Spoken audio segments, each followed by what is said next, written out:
주님을 만나기 위하여서 주님의 음성을 듣기 위하여서 이 기도의 자리로 나오신 성도 여러분들을 진심으로 환영하고 축복합니다. 먼저 기도함으로 함께 나가겠습니다. 하나님 아버지 감사합니다. 오늘도 저희를 이 자리에 불러주셔서 하나님의 말씀을 듣게 하시고 이 들은 말씀을 가지고 또 한 주간을 살아가게 하심 감사드립니다. 아버지, 이 시간 우리가 말씀을 들을 때에 주님을 사랑하는 마음으로 주님의 말씀을 기대하는 마음으로 나가게 해주시고 무엇보다도 주시는 말씀 앞에서 겸손한 우리들이 되기를 원합니다. 이 시간 임하시는 그 말씀에 가지고 우리가 그 말씀에 따라 변화되고 새로워지는 귀한 은혜를 저에게 허락하여 주시길 원합니다. 말씀 가운데 이 예배 가운데 함께 하실 주님을 기대하며 나아가오니 주여 우리 가운데 역사하여 주시옵소서. 감사드리며 살아계신 예수 그리스도 이름으로 간절히 기도드립니다. 아멘. 이 시간 말씀 찾도록 하겠습니다. 오늘 찾으실 말씀은 마가복음 9장 2절에서 13절까지 말씀입니다. 마가복음 9장 2절에서 13절까지 말씀. 우리 다 찾으셨으면 한 목소리로 읽도록 하겠습니다. 엿새 후에 예수께서 베드로와 야고보, 요한을 데리시고 따로 높은 산에 올라가셨더니 그들 앞에서 변형되사 그 옷이 광채가 나며 세상에서 빨래하는 자가 그렇게 희게 할 수 없을 만큼 매우 희어졌더라. 이에 엘리야가 모세와 함께 그들에게 나타나 예수와 더불어 말하거늘 베드로가 예수께 고하되 랍비여 우리가 여기 있는 것이 좋사오니 우리가 초막셋을 짓되 하나는 주를 위하여 하나는 모세를 위하여 하나는 엘리야를 위하여 하사이다 하니 이는 그들이 몹시 무서워하므로 그가 무슨 말을 할지 알지 못함이더라. 마침 구름이 와서 그들을 덮으며 구름 속에서 소리가 나되 이는 내 사랑하는 아들이니 너희는 그의 말을 들으라 하는지라. 문득 둘러보니 아무도 보이지 아니하고 오직 예수와 자기들 뿐이었더라. 그들이 산에서 내려올 때에 예수께서 경고하시되 인자가 죽은 자 가운데서 살아날 때까지는 본 것을 아무에게도 이르지 말라 하시니 그들이 이 말씀을 마음에 두며 서로 문의하되 죽은 자 가운데서 살아나는 것이 무엇일까 하고 이 예수께 묻자와 이르되 어찌하여 서기관들이 엘리야가 먼저 와야 하리라 하나이까. 이르시되 엘리야가 과연 먼저 와서 모든 것을 회복하거니와 어찌 인자에 대하여 기록하기를 반 고난을 받고 멸시를 당하리라 하였느냐. 그러나 내가 너에게 이르노니 엘리야가 왔으되 기록된 바와 같이 사람들이 함부로 대우하였느니라 하시니라. 아멘. 사랑하는 성도 여러분, 오늘 이 시간은 주님만을 즐거워합니다 라는 제목으로 오늘 말씀을 전하기를 원합니다. 사랑하는 성도 여러분, 오늘 우리가 읽은 마가복음 9장의 말씀은 예수님께서 이 땅에서 공생의 사역을 하실 때에 아주 특별하고 신기한 사건이 등장하는 본문이 바로 오늘 마가복음 9장입니다. 그 사건이 무엇이냐면 예수님께서 아주 특별하신 모습으로 변하신 사건입니다. 오늘 본문 이전은 이렇게 시작되고 있습니다. 엿새 후에 예수께서 베드로와 야고보와 요한을 데리시고 따로 높은 산에 올라가셨더니 그들 앞에서 변형되사. 아멘. 예수님께서는 베드로와 야고보, 요한, 예수님께서 가장 아끼시는 제자 3명을 데리시고 산에 오르셨습니다. 그리고 예수님께서 산에 오르시자 그들 앞에서 예수님께서 변형되셨습니다.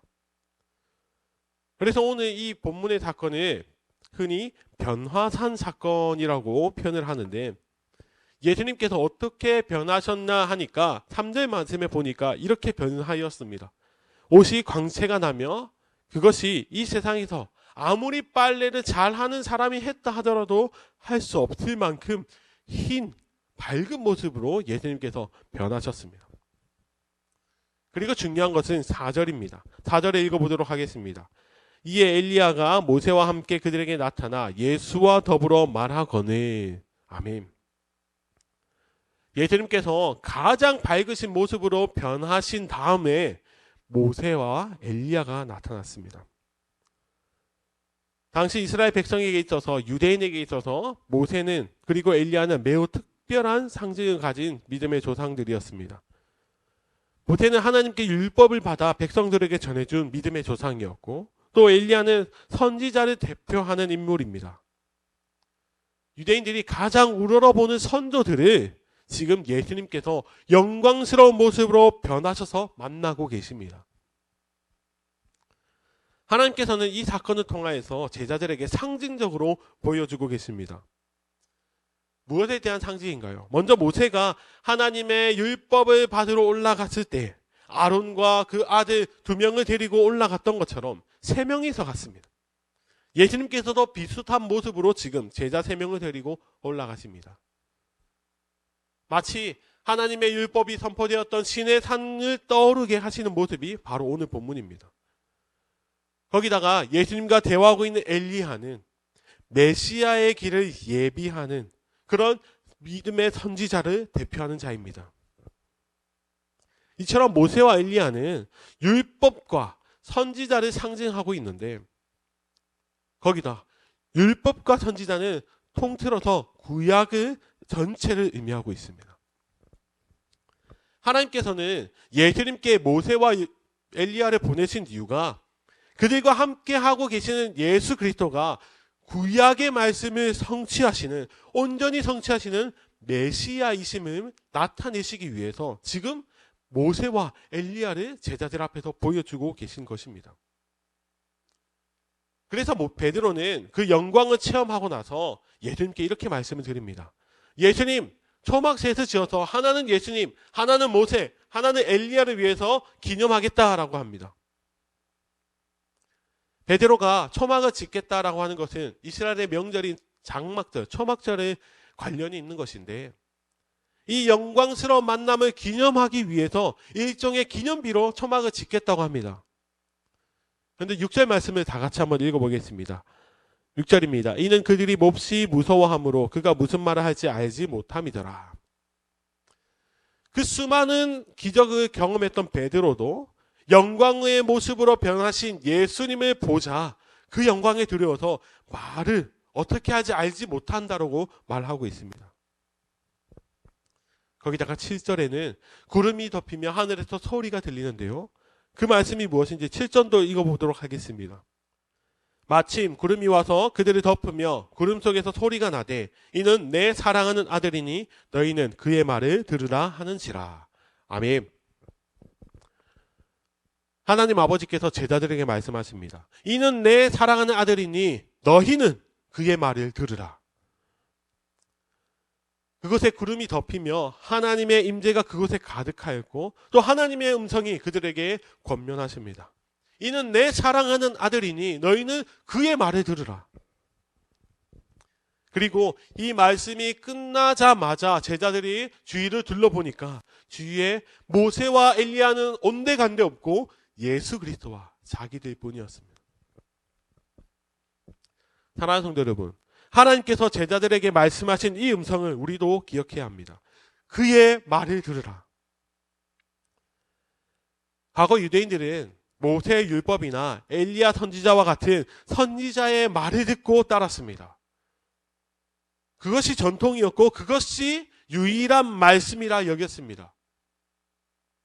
그런데 그들은 사라지고 제자들 옆에는 예수 그리스도만 남아 계셨습니다. 하나님의 사랑하시는 아들이며 그리고 우리의 구원자가 되어주시는 메시아 예수 그리스도만 그 자리에 계셨고 하나님께서는 그의 말을 들으라고 말씀하십니다. 베드로는 예수님, 모세, 엘리야를 위해 초막을 짓겠다고 하면서 예수님과 그들을 동일하게 동급으로 여겼습니다. 그러나 예수님은 그들보다 더 위대하신 분이십니다. 더 위대하실 뿐만 아니라 그곳에 영광으로 임하신 하나님이신 분이십니다. 자신들의 인생 속에서 진짜 믿고 따라야 할 분이 누구신지를 지금 하나님께서는 이 변화산 사건을 통해서 제자들에게 보여주셨습니다. 사랑하는 성도 여러분, 오늘 본문에서 제자들이 들은 그 하나님의 말씀은 오늘날을 살아가고 있는 우리, 그리고 지금 이 자리에서 말씀을 듣고 있는 우리 모두에게도 동일하게 주시는 말씀입니다. 그의 말을 들으라. 우리들은 말씀이신 예수 그리스도만 따라 살아가야 합니다.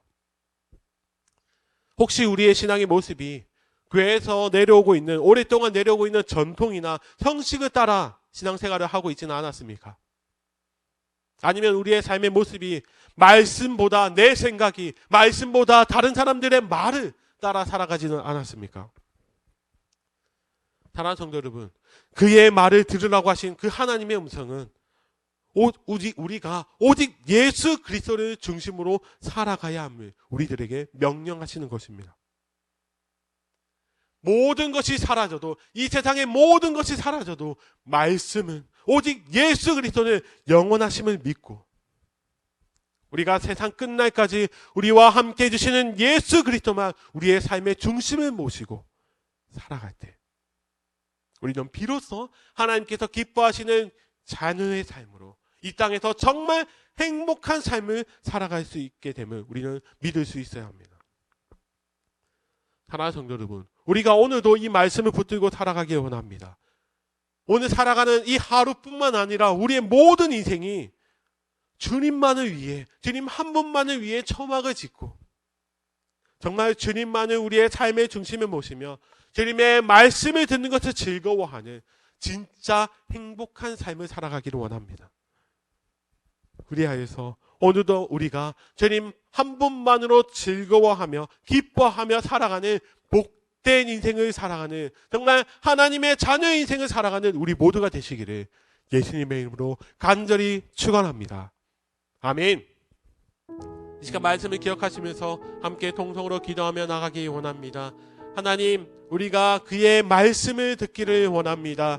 우리의 구원자 되시는 예수 그리스도, 우리의 인생의 주관자 되시는 주님 한 분만을 붙들고 내 인생 중심에 모셔서 주님만을 기뻐하며 주님만을 즐거워하는 주의 백성들이 되게 하여 주시옵소서. 그리하여서 주님과 영원히 동행하는 삶을 살아가는 우리 모두가 되기를 원한다 기도하시며, 또 그리고 우리가 가지고 있는 개인의 많은 기도의 제목을 가지고 시간 함께 통성으로 기도하며 나가기를 원합니다.